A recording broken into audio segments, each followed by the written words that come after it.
Hi, buddies. Today I want to talk about having a viable or a living business. What do I mean by a viable or a living business? Let's take a pond and a river, for example. When you take a pond, you realize that the water is stagnant and then everything, things start to get rotten, you know, in a pond. But when it comes to a river flows and there is always freshness. You understand? So I want to talk about having a business that's like a river, things flowing, good cash flow, customers, employees and other things. So I want to talk about three key elements, in my opinion, that will ensure, your business will ensure that your business becomes a river or your business behaves like a river. So I will talk about your own resources as an organization. Then I'll talk about your goods and or services, and I'll talk about your customers. Um, let me start with your goods, or let me start with your resources. When I talk about your resources, I'm referring to your assets and your human resources. I mean, your employees. These two components serve as a major foundation of your organization.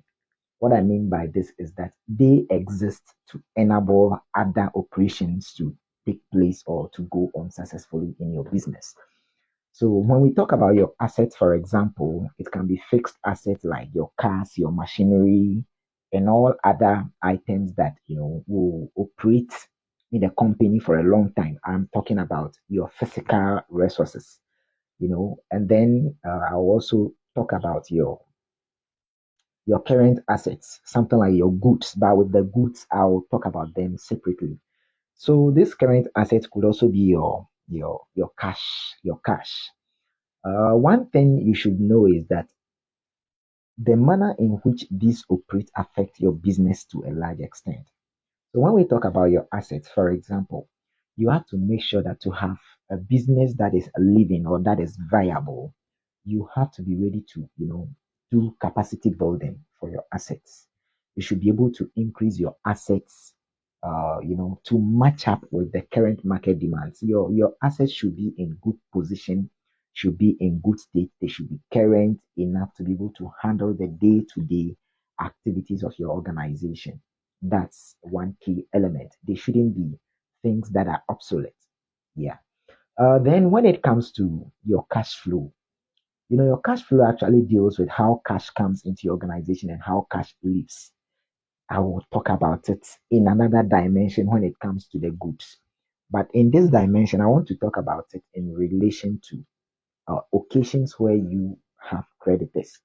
I want to talk about occasions where you take money from other organizations or other individuals to help you run your organization.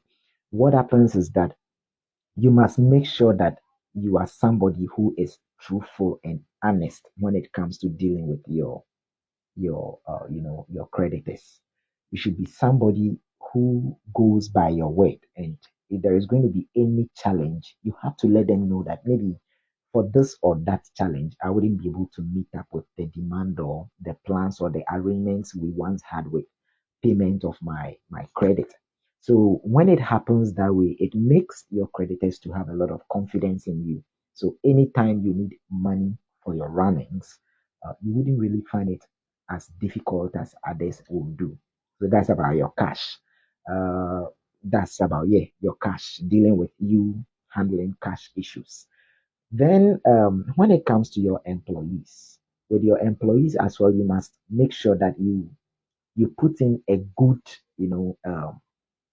environment. You have to give them a welcoming environment, a safe environment for them to work.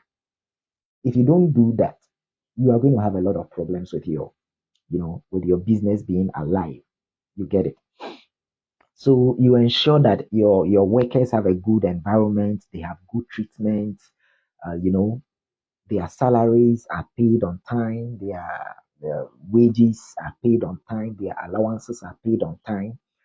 Not only that, you have to make sure that you get them involved in capacity building. Capacity building in whatever field they are involved in. Those involved in customer service should get involved in trainings. They should go for trainings. Even you can go to the extent of paying for them to go for those trainings. You can send one of them to go for some training and then come and train, the rest. It's extremely important. Then, as a business owner, you must make sure that you exhibit, good leadership. I always say that, as a good leader, you don't have to stick to one particular leadership style. You should be somebody that is, dynamic.